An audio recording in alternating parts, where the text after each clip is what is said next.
গল্প অন্ধকারে জ্বলছে আলো। রাত তখন প্রায় 12টা।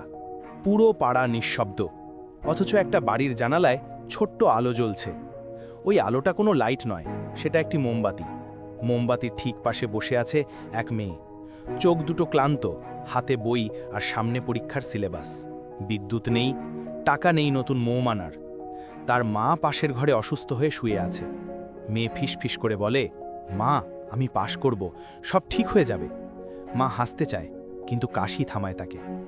সকালে বাজারে গিয়ে মেয়েটি কাজ করে। কারো বাসায় বাসন ধয়, কারো দোকানে ঝাড়ু দেয়। বাড়ি ফিরে মাকে খাবার দেয়, কখনো নিজের অংশটা গোপনে দিয়ে দেয়। অনেকেই বলে, তুই পড়াশোনা করে কি হবে? তোমাদের মতো মানুষের ভাগ্য বদলায় না। কথাগুলো ছুরির মতো লাগে, কিন্তু মেয়েটা শুধু আকাশের দিকে তাকিয়ে বলে, আমার আলো মরে যায়নি। এক রাত, পরীক্ষার মাত্র 2 দিন বাকি, ঝড় শুরু হয়। জোরে বাতাসে মোমবাতির আলো নিভে যেতে চায়। মা উঠে এসে বলে, বাবা, কাল না পড়ে আজ ঘুমিয়ে পড়, শরীরটা খারাপ হয়ে যাবে। মেয়ে বই বন্ধ করে পাশে এসে বসে।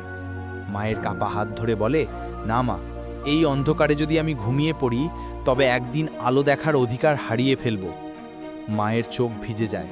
সে বুঝতে পারে মেয়েটি দরিদ্র নয়, সে স্বপ্নে ধনী। পরীক্ষার দিন, সে হলে বসে, প্রশ্নপত্র হাতে নেয়। মনে হয় এটা শুধু একটা পরীক্ষা নয়, এটা সমস্ত কষ্টের বিরুদ্ধে তার যুদ্ধ। সময় শেষ হয়, শান্তভাবে লেখা জমা দেয়। কয়েক সপ্তাহ পর ফলাফল। সকলের সামনে তালিকা টানানো। লোকেরা ভিড় করে, কেউ হাসে, কেউ ভেঙে পড়ে। মেয়েটা ভয়ে তালিকা খুঁজছে। দূর থেকে মা তাকিয়ে আছে। হঠাৎ সে কেঁপে ওঠে। নিজের নামের পাশে লেখা প্রথম স্থান। তার চোখ থেকে অশ্রু গড়িয়ে পড়ে, কিন্তু আজ এই অশ্রু ব্যথার নয়, জয়ের। ভিড় হাসছে, প্রশংসা করছে। কেউ বলছে অসম্ভবকে সম্ভব করেছে। সে মায়ের দিকে দৌড়ে যায়। মা তাকে জড়িয়ে ধরে শুধু একটি কথা বললেন, তুই ছিলি আমার অন্ধকারে জ্বলতে থাকা আলো। এই গল্পের শিক্ষা, অন্ধকার কখনো আলোকে থামাতে পারে না, কিন্তু আলো অন্ধকার ভেঙে ফেলে।